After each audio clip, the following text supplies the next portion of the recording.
Hey everybody, what's going on? Helmwhite here, bringing you another video from Grab the Lantern today. Today's topic is going to be talking about Olaf, and kind of why he breaks the rules of being a Juggernaut. Now, I know I did a podcast a little bit ago talking about how Juggernauts were generally in a terrible spot, and there weren't very many who were getting played professionally, or who you'd even really want to play in Ranked. And unfortunately for me, I forgot one big outlier, and his name is Olaf. And the biggest problem with that is that Olaf is a Juggernaut who's seeing fairly regular, or saw a fairly regular play during Worlds. He actually picked up a ban today in the LCS, so definitely pros are still respecting his power and his damage. And the biggest issue I have is he is a Juggernaut, and the reason he's getting played is that he 100% ignores the disadvantages that Juggernauts have. Now, if you remember from our conversation previously, Juggernauts are intended to be high damage, high durability, but low mobility. The idea being that they can do a lot of damage and they'll live for a very long time once they get into a fight, but they can't get into a fight very easily. And so the counterplay to most Juggernauts becomes peel them, kite them, make it so that they can't get to your squishies and wear out their health bar so that by the time they reach your squishies, they're of no use and they don't last long enough to make it work.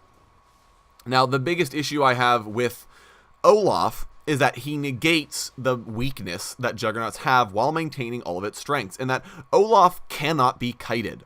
Ragnarok literally makes him immune to crowd control while it's active, which completely ignores things like Janna Monsoon or Azir Wall or any potential abilities that could peel him away from your carries, and you can't really kite him because he's moving so fast, especially when he's popped Ghost.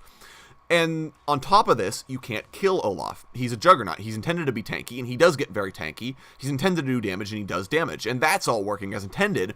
But the issue is, he doesn't have the counterplay of being able to be kited or peeled. So he pops Ghost, he pops Ragnarok, he runs at your face, and you die. Because you can't kill him faster than he can kill you, and you can't run away or kite him because he's too fast. And he can't be crowd controlled.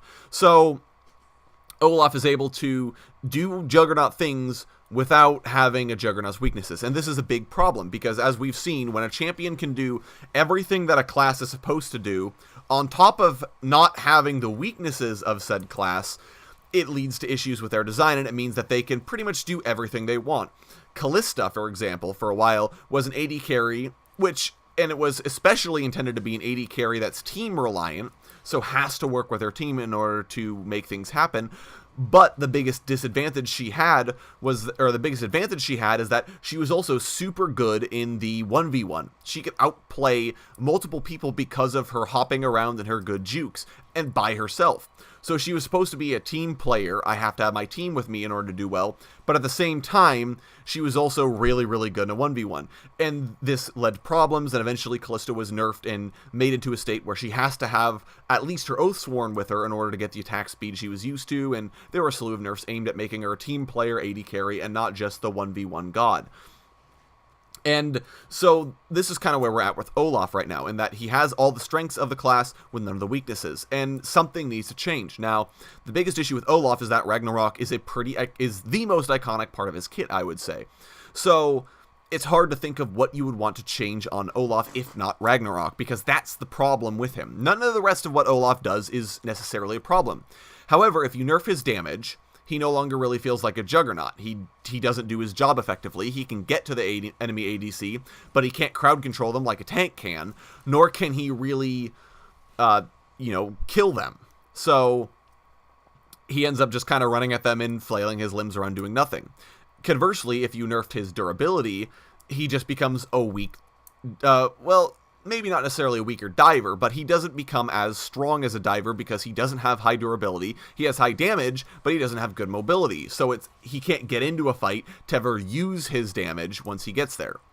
So it's an interesting design conundrum, and I'm not quite sure what I would do to help fix Olaf. All I know, though, is that he does need some kind of change aimed at game health in order to make him a little bit better. And maybe the change is that they just reduce his durability somewhat so that he can be killed more quickly, but still retains enough durability to at least reach the enemy ADC. I don't know. But it's definitely something that I would like Riot to look into and see if we can balance out this champion and maybe correct facets of their design. Anyways, that's going to be it for me today. Thank you guys so very much for watching the video. I do appreciate it. Let me know what you guys think of Olaf down in the comments below. I'd love to see your thoughts on how we can possibly balance out the Berserker. Anyways, if you enjoyed this video, please go ahead and hit that subscribe button, as it does help me in what I do, and I upload a video just about every Monday and Friday, so you can be assured of seeing that content. And thank you guys so very much for watching my video tonight, and I will talk to you all later.